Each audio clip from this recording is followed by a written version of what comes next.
Assalamualaikum warahmatullahi Assalamualaikum warahmatullahi Bismillahirrahmanirrahim. Assalamualaikum warahmatullahi wabarakatuh. Alhamdulillahi rabbil alamin. Allahumma salli ala sayyidina Muhammad wa ala ali sayyidina Muhammad. Sahabat yang beriman yang insyaallah dirahmati oleh Allah Subhanahu wa taala, dalam kesempatan ini mari sama-sama kita ikuti, kita simak tentang kajian-kajian yang mudah-mudahan dapat membawa berkah bagi kita semua. Pertama-tama marilah kita memanjatkan puja dan puji syukur kita kehadirat Allah Subhanahu wa taala, yang mana atas limpahan rahmat, hidayah dan inayahnya kita semua masih bisa dapat bernapas hingga detik ini, hingga masih ada kesempatan untuk memperbaiki diri kita serta menambah pundi-pundi amal kita untuk menjadi bekal kita menghadap Allah Subhanahu wa taala. Kemudian salawat beriringkan salam selalu kita sampaikan kepada junjungan kita Nabi besar kita Muhammad sallallahu alaihi wasallam. Sahabat yang beriman yang insyaallah dirahmati oleh Allah Subhanahu wa taala. Dalam kesempatan ini kita akan mengulas tentang kedahsyatan salat tahajud, tetapi ada juga kisah nyata orang yang sering rutin salat tahajud tetapi dia dibenci oleh Allah Subhanahu wa taala. Mari kita simak penjelasan berikut ini. Salat tahajud menjadi ibadah sunnah yang dikerjakan pada malam hari, seusai salat isya hingga terbitnya fajar, dan setelah bangun tidur. Bahkan pengerjaan salat tahajud ini paling diutamakan setelah salat fardu 5 waktu. Dalam sebuah riwayat, Nabi Muhammad SAW bersabda, puasa yang paling utama setelah puasa Ramadan adalah puasa pada bulan Allah Muharram. Sementara salat yang paling utama setelah salat wajib adalah salat malam. Hadis riwayat Muslim. Bahkan waktu pelaksanaan salat tahajud termasuk ke dalam waktu mustajab, memanjatkan doa. Salat tahajud yaitu pada sepertiga malam terakhir atau malam hari mendekati waktu subuh atau sahur. Melalui surat Az-Zariyat ayat 18 Allah berfirman, dan selalu memohonkan ampunan di waktu pagi sebelum fajar.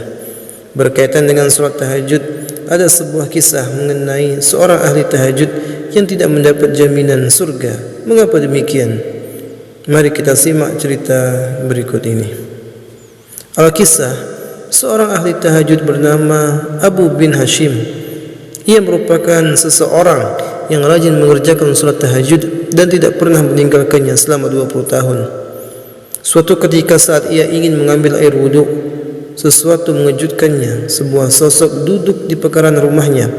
Abu bin Hashim lantas bertanya, "Wahai hamba Allah, siapakah engkau?" Mendengar pertanyaan Abu bin Hashim, ia lalu menjawab seraya tersenyum ke arahnya, "Saya adalah malaikat utusan Allah Subhanahu wa taala." Abu bin Hashim kemudian kembali bertanya, "Apa yang kamu lakukan di sini?" Malaikat itu menjawab pertanyaan Abu bin Hashim untuk kedua kalinya, "Saya diberitahu untuk menemukanmu, pelayan Allah." Dilihat oleh Abu bin Hashim, malaikat itu memegang buku yang cukup tebal. Lagi-lagi ia melontarkan pertanyaan kepada malaikat tersebut, "Oh malaikat, buku apa yang kamu bawa?" "Saya akan buka." Malaikat itu lantas membuka buku tersebut. Abu bin Hashim percaya namanya tercatat di sana. Tapi yang terjadi justru sebaliknya. Nama Abu bin Hashim tidak tercantum di dalam buku tersebut. Abu bin Hashim kemudian meminta malaikat untuk mencari namanya kembali. Selanjutnya malaikat utusan Allah itu kembali meneliti dengan cermat sembari berucap, "Itu benar, namun tidak ada di dalam buku ini." Mendengar jawaban dari sang malaikat, Abu bin Hashim menangis terseduh-seduh. Ia menyesali dan berkata, "Kehilangan diri saya yang selalu berdiri setiap malam di tahajud dan bermunajat, tapi nama saya tidak ada di dalam kelompok pecinta Allah Subhanahu wa taala." "Wahai Abu Hashim, saya tahu Anda bangun setiap malam saat yang lain tidur, wudu dengan air dingin saat yang lain tertidur di tempat tidur.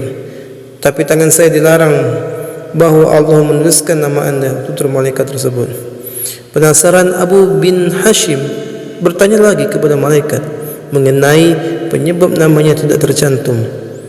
Malaikat kemudian menjelaskan, Anda bersedia pergi ke Allah, tapi Anda bangga pada diri sendiri dan bersenang-senang memikirkan diri sendiri. Ada tetangga Abu bin Hashim yang sakit atau kelaparan, namun beliau tidak melihat atau membantunya untuk memberikan makanan. Karenanya, sosok Abu bin Hashim yang tidak pernah mencintai makhluk yang diciptakan Allah tidak tercantum namanya dalam buku tersebut. Bagaimana mungkin kamu bisa menjadi kekasih Tuhan jika Anda sendiri tidak pernah mencintai makhluk yang diciptakan Allah Subhanahu wa taala, tambah sang malaikat. Hal itu lantas membuat Abu bin Hashim menyadari sesuatu. Hubungan pemujaan manusia tidak hanya berfokus untuk Allah semata, melainkan juga sesama manusia. Itulah tadi sahabat yang beriman, mudah-mudahan kita diberikan kekuatan, kemudahan oleh Allah Subhanahu wa taala untuk melaksanakan perintah-perintahnya, baik yang wajib maupun yang sunnah, terutama salat tahajud. Mari kita rutinkan. Mudah-mudahan kita dikategorikan ke dalam hamba-hamba yang beruntung yang melaksanakan ibadah-ibadah kepada Allah Subhanahu wa taala. Mudah-mudahan kita semua dimatikan dalam keadaan husnul khatimah, husnul khatimah, husnul khatimah. Amin amin ya rabbal alamin. Saya akhiri